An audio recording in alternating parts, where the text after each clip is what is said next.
নমস্কার আমার প্রিয় বন্ধুরা, আশা করছি সকলেই ভালো আছো এবং সুস্থ আছো। আর রোমাইমন ব্লগসে সবাইকে স্বাগত আর অনেক অনেক ভালোবাসা জানিয়ে আরেকটি ভিডিও নিয়ে চলে আসলাম তোমাদের সামনে। আর আজকের ভিডিওটা কিন্তু একদমই অন্যরকম।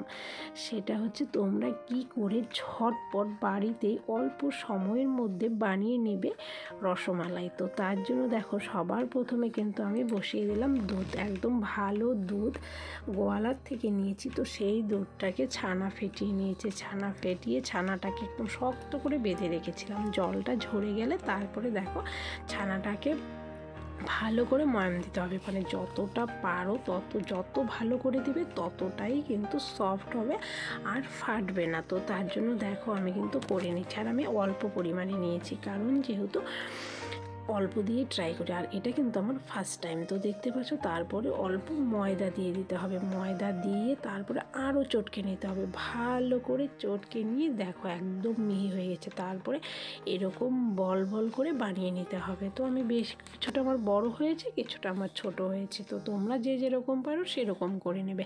আর এই পাশে বসিয়েছি আমি শিরা। তো 1 কাপ জলে হাফ কাপ চিনি দিয়েছি।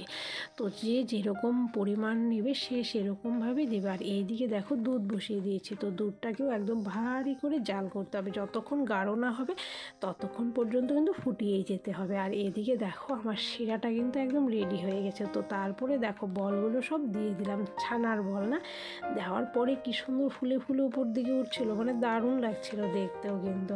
তো খেতে কেমন হবে সেটা কিন্তু এখন কি করে বলবো বলো বন্ধুরা? তো খেয়ে দিয়ে তারপরেই বলবো নাকি?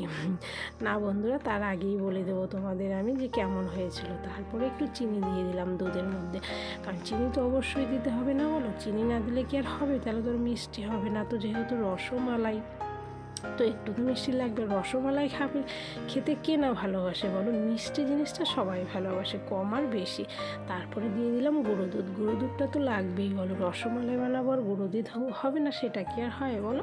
তো দেখো এবার আমি দুধটাকে ভালো করে মিশিয়ে নেব, হাতা দিয়ে ভালো করে মিশাচ্ছি। তো মিশিয়ে নিলে দেখো গাঢ় হয়ে গেছে কিন্তু আরও।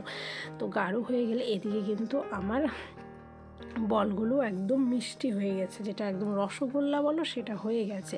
তো ওইদিকে ওটাও রেডি হচ্ছে, এইদিকে এটাকেও রেডি করছি, মানে দুটো জিনিস কিন্তু আমি কিন্তু একসাথে বসিয়ে দিয়েছি। তারপর ওটাকে নামিয়ে নেব। দেখতে পাচ্ছ রসমালাইয়ের যেরকম রসটা হয় ঠিক সেরকমই রসটা হয়েছে, মানে দারুণ দেখতে হয়েছে। তো তোমরা কিন্তু বন্ধুরা অবশ্যই ট্রাই করবে, বাড়িতে ট্রাই করে আমাকে কমেন্ট করে বলবো যে কেমন হয়েছিল তোমাদেরটাও, না কি বলো?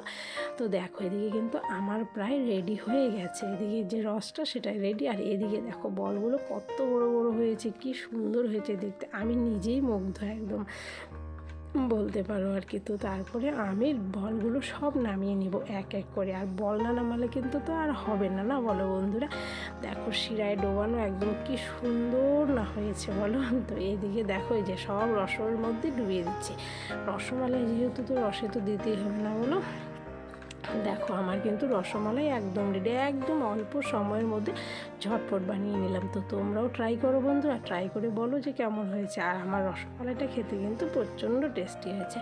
তো যাই হোক, আমার রসমালাই একদম রেডি হয়ে গেছে, তারপরে খেলেই হয়ে যায় আর কি বলো। দেখো এখন কিন্তু আমি গ্যাসটা বন্ধ করে দেবো, বেশি নাড়ছি না, কারণ গলে যেতে পারে, আমার ভয় লাগছে, যেহেতু আমার ফার্স্ট টাইম বানানো এটাই না। তো আর কি করবো বলো বন্ধুরা, আমার কিন্তু রসমালাই রেডি, দেখো একদম নামিয়ে নিয়েছি, ঠান্ডা হয়ে গেছে। তো এখন হচ্ছে খাওয়ার পালা। তো বন্ধুরা কেমন হলো অবশ্যই কমেন্টে জানিও। আজ তবে আসি, টাটা, বাই বাই।